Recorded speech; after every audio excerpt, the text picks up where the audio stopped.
El Partido Laborista Noruego del primer ministro Jonas Gahr Støre se ha asegurado un segundo mandato tras las elecciones generales celebradas este lunes. El primer ministro Jonas Gahr Støre se ha alzado con la victoria en las elecciones generales de Noruega del lunes. Su partido, el Laborista, ha obtenido una ajustada pero clara victoria con la mayoría de los votos escrutados, lo que confirma el dominio del bloque de centro-izquierda noruego en el poder. El bloque, formado por 4 partidos, se ha alzado con una mayoría de 89 escaños, superando así el umbral de los 85 para formar gobierno. Juntos han vencido al Partido del Progreso, contrario a la inmigración, y que ha obtenido, sin embargo, el mejor resultado de su historia. Los resultados definitivos se esperan para el martes, pero es probable que se negocie durante semanas hasta formar un nuevo gobierno de coalición. Støre se ha comprometido a mantener los impuestos sobre el patrimonio que gravan especialmente a los más ricos. Por el contrario, el Partido del Progreso había defendido la eliminación del impuesto.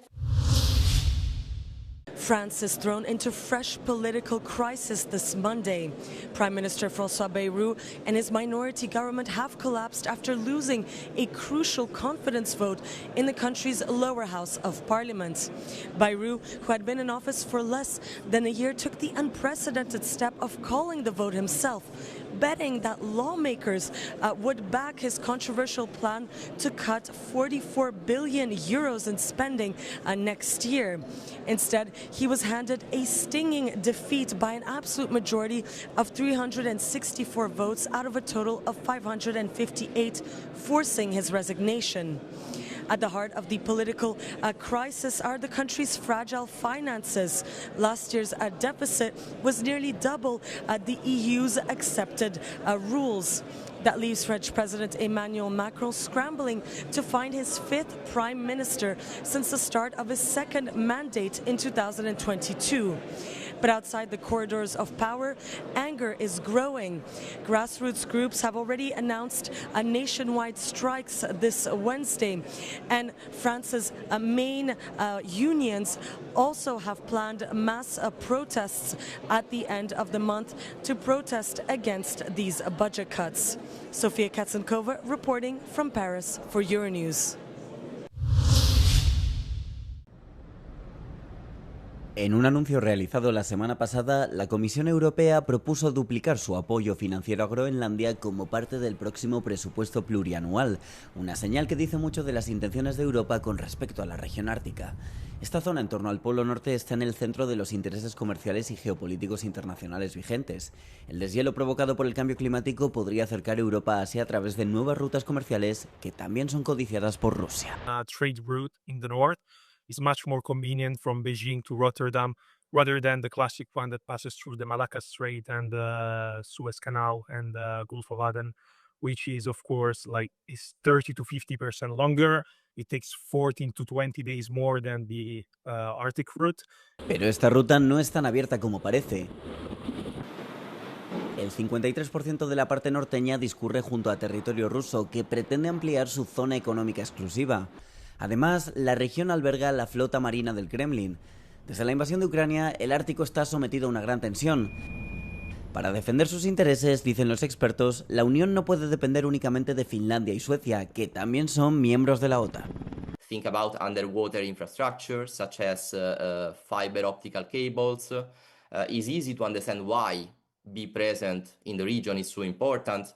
And think about Greenland or other territories in the regions as platforms that make it possible to establish the so-called system of early warnings, or even to deploy aerial, naval, or even robotics units directly in the Arctic. La Unión busca un equilibrio entre su apertura comercial, pero también la protección estratégica. Pero el acceso a los hidrocarburos del Ártico también está en juego para los 27. Según las estimaciones, la región alberga el 13% de las reservas de petróleo por descubrir y el 30% de las de gas.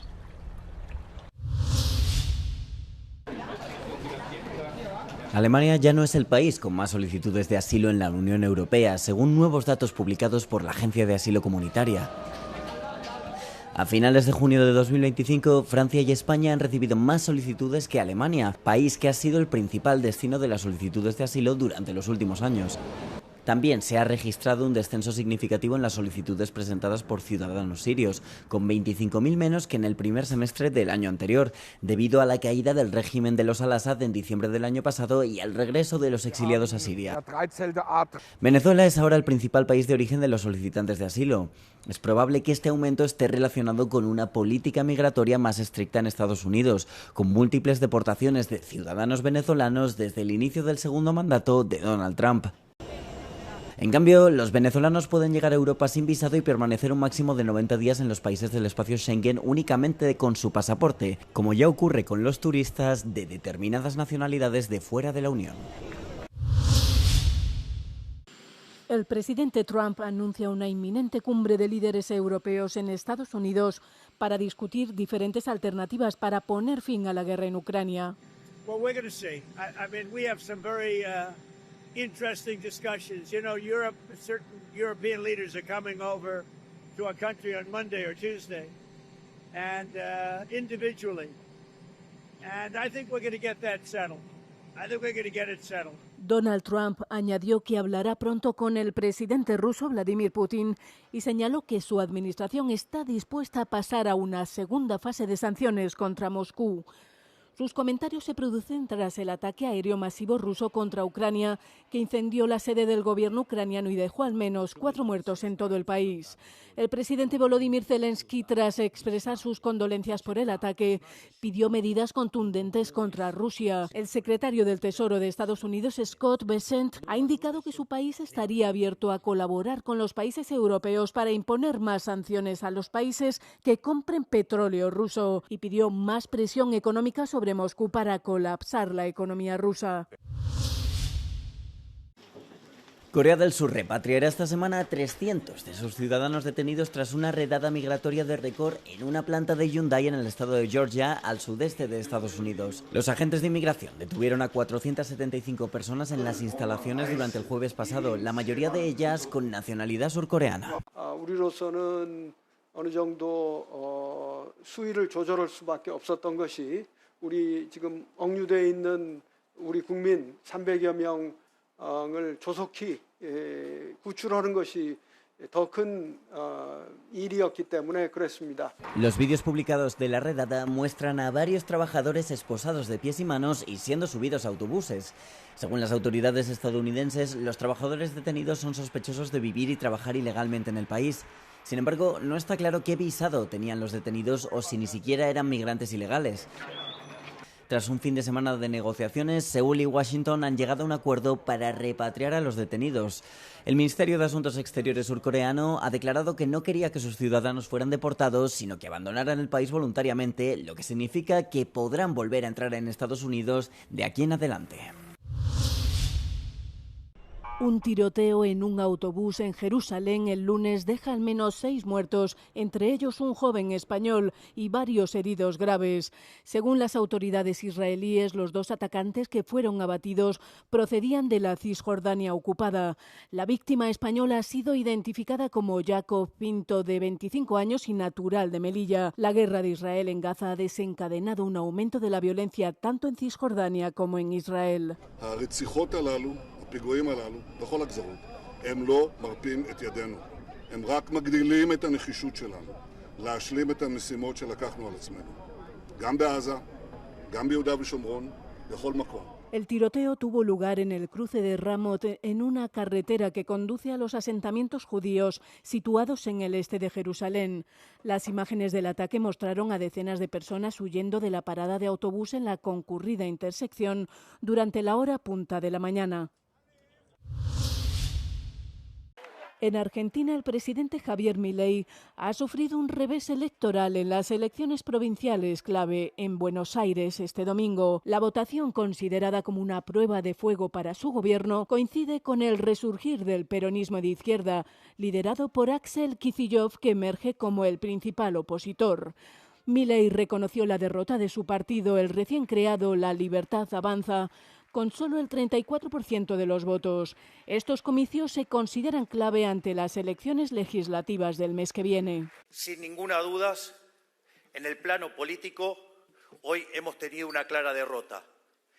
Y si alguien quiere empezar a reconstruir y salir adelante, lo primero que hay que aceptar son los resultados. Y hoy los resultados no han sido positivos y hemos tenido un revés electoral y hay que aceptarlo. La primera en intervenir fue la expresidenta Cristina Fernández de Kirchner, desde su residencia donde cumple una condena de 6 años por corrupción e inhabilitación para ocupar cargos públicos. Fernández argumentó que el escándalo de sobornos que envuelve a la hermana del presidente Milei sería letal para sus perspectivas electorales. Milei necesita ahora ampliar la minoría de su partido en el Congreso dominado por la oposición. Un delincuente buscado que llevaba casi 4 años huido con sus 3 hijos en Nueva Zelanda murió el lunes por disparos en un enfrentamiento con la policía, según las fuerzas del orden. Tom Phillips y sus hijos habían desaparecido en diciembre de 2021, internándose en la remota campiña mientras los investigadores rastreaban la zona densamente boscosa donde creían que se escondían los 4. Uno de los niños estaba con Phillips en el momento del enfrentamiento y los otros 2 fueron encontrados en el bosque horas después del tiroteo. We've come across them in the area that we were identified as being a probable location in which we could find them, and we've had communication with them, and we've safely engaged with them, and they're now with our police officers. Un agente de policía recibió un disparo en la cabeza y resultó herido de gravedad y está siendo operado en el hospital. El caso ha fascinado a los neozelandeses durante años y la policía ha hecho regularmente llamamientos infructuosos para obtener información. Phillips no tenía la custodia legal de sus hijos y las autoridades afirmaron que no habían tenido acceso a la educación formal ni a la atención sanitaria desde su desaparición.